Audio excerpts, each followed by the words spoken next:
From the coal-belching experimental hulls of the late 19th century to the first true titans of the sea, this is the origin story of American naval dominance. We are looking at the birth of the battleship, the iron and steam that transformed the U.S. Navy from a coastal defense force into a global superpower. This is part 1, the road to the dreadnought. We're kicking this timeline off with the second-class battleships. The Navy was still cutting its teeth here, figuring out if it wanted to stay home or project power across the ocean. USS Maine, ACR-1, commissioned in 1895. This wasn't just a ship, it was a geopolitical trigger. Originally classified as an armored cruiser, she packed a mixed bag of heavy guns in an awkward echelon arrangement. She's most famous not for what she killed, but for the mystery that sank her in Havana Harbor. Kicking off the Spanish-American War, USS Texas, 1892.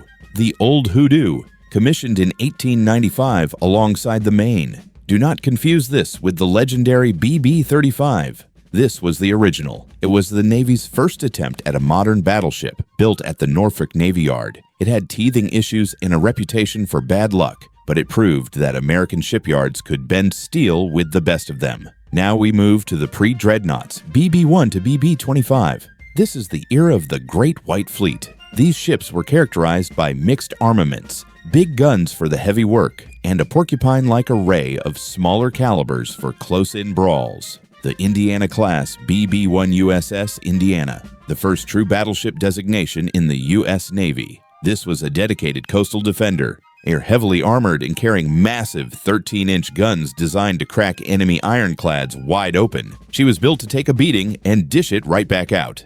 BB-2 USS Massachusetts, a sister to the Indiana built to dominate the Atlantic seaboard. She was a gunboat diplomat before the term was even popular, showing the flag and proving that the U.S. was ready to defend its coastline against European powers. BB-3 USS Oregon, the bulldog of the Navy. This ship is legendary for a mad dash from the West Coast around South America, all the way to Cuba in 66 days to join the fight in 1898. That engine performance alone changed naval strategy forever and proved the need for the Panama Canal. The Iowa-class BB-4 USS Iowa, a unique one-ship class. The engineers realized the Indiana-class wasn't seaworthy enough for open ocean operations, so they built the Iowa with a higher freeboard. She was faster, taller, and led the charge at the Battle of Santiago de Cuba, running down fleeing Spanish cruisers. The Kearsarge class BB-5 USS Kearsarge. This ship introduced a radical, controversial design,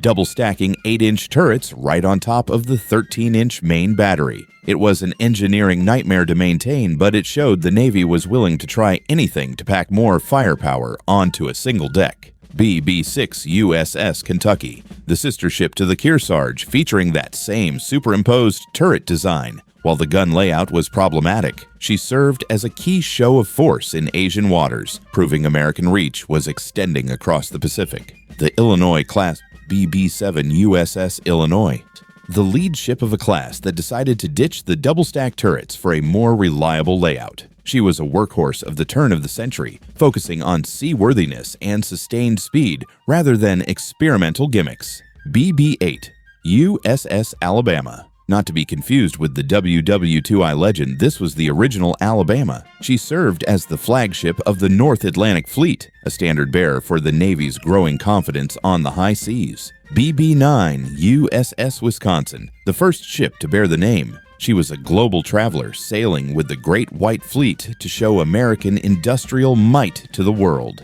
She was the steel backbone of American diplomacy in the early 1900s. The Maine-class BB-10 USS Maine, a rebirth of the name. These ships brought a new Krupp cemented armor to the fight, making them significantly tougher than previous generations. She was the bridge to modern metallurgy, harder to kill and heavier hitting. BB-11 USS Missouri, the first Mighty Mo. She suffered a horrific turret fire early in her career that changed how the Navy handled ammunition safety forever. She was a hard-luck ship that taught the fleet lessons paid for in blood. BB-12 USS Ohio, the flagship of the Asiatic Fleet. She spent her time patrolling the Far East, representing American interests during the Russo-Japanese War era. She was the heavy stick in a volatile region. The Virginia-class BB-13 USS Virginia. These ships were fast for their time and reintroduced that crazy superimposed turret design. She was visually imposing, perfect for showing the flag, but ultimately hampered by a design that prioritized volume of fire over accuracy. BB-14 USS Nebraska, famous for her dazzle camouflage experiments later in life. She joined the Great White Fleet late, steaming hard to catch up, proving her engines were up to the task of global circumnavigation. BB-15 USS Georgia, a ship that suffered a major turret explosion but kept on ticking. She was a testbed for new fire control systems, helping the Navy figure out how to hit targets beyond visual range. BB-16 USS New Jersey, the original carrier of the name. She was a dense, compact fighter that spent her career training the next generation of sailors who would go on to fight in World War I. BB-17 USS Rhode Island, known for her speed and reliability. She was one of the few pre-dreadnoughts that could maintain a high tempo of operations without constant mechanical breakdowns. The Connecticut-class BB-18 USS Connecticut, the flagship of the Great White Fleet. This was the pinnacle of pre-dreadnought design, the heaviest, best-armed ship of the old style. She led the line around the world, the pride of Theodore Roosevelt's Navy. BB-19 USS Louisiana. A beast of a ship for her era, she carried the most advanced reciprocating engines the Navy ever built. She was the ultimate evolution of the old school before the turbine era took over. BB-20 USS Vermont, known as a Rough Rider. She was heavily armed but struggled in high seas, often bearing her bow in the Atlantic swells. She was a fair weather fighter with a heavy punch. BB-21 USS Kansas, a diplomat in gray paint. She spent much of her time in European waters, showing the flag and keeping an eye on the rising tensions that would eventually lead to the First World War. BB-22 USS Minnesota, a survivor. During WWI, she struck a naval mine that tore a massive hole in her hull. Her crew's damage control was legendary. They kept her afloat and got her back to port, proving the toughness of American shipbuilding. BB-25 USS New Hampshire. The hull number is out of order, but she belongs here. She was the last of the pre-dreadnoughts, obsolete the moment she hit the water because the British had just launched the HMS Dreadnought, but she served faithfully as a convoy escort.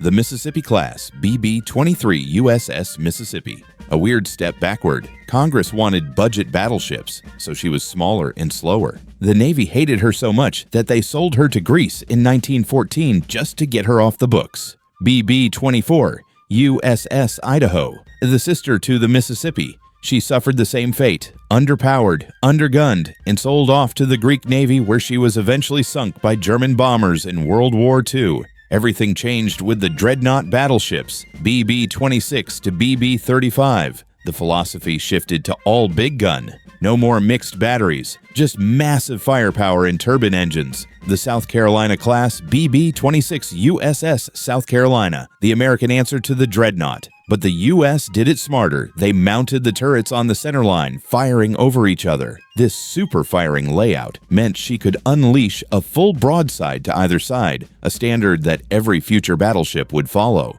BB-27 USS Michigan, the partner to the South Carolina. She proved that you didn't need a massive hull to pack a massive punch, relying on efficient turret placement to maximize her steel on-target capability. The Delaware-class BB-28 USS Delaware, the first ship to exceed 20,000 tons. This was a high-speed, oil-burning hybrid that could sustain 21 knots. She proved that battleships didn't have to be slow, lumbering forts, they could be hunters. BB-29 USS North Dakota, a turbine-driven monster. She was fast, but her early engines were a maintenance nightmare. Still, she represented the future of high-speed naval warfare. The Florida-class BB-30 USS Florida, a combat veteran of the occupation of Veracruz. She was heavily armored and used as a testbed for fleet tactics that would define the interwar period. BB-31 USS Utah, a tragic legacy. She was eventually converted into a target ship and was docked at Pearl Harbor on December 7th. She took 2 torpedoes and capsized, remaining there today as a war grave for her crew. The Wyoming-class BB-32 USS Wyoming. The Chew 'em Up. She was a 12-gun brawler that ended her career as a gunnery training ship, teaching thousands of sailors how to shoot down aircraft in World War II. BB-33 USS Arkansas. The Arky.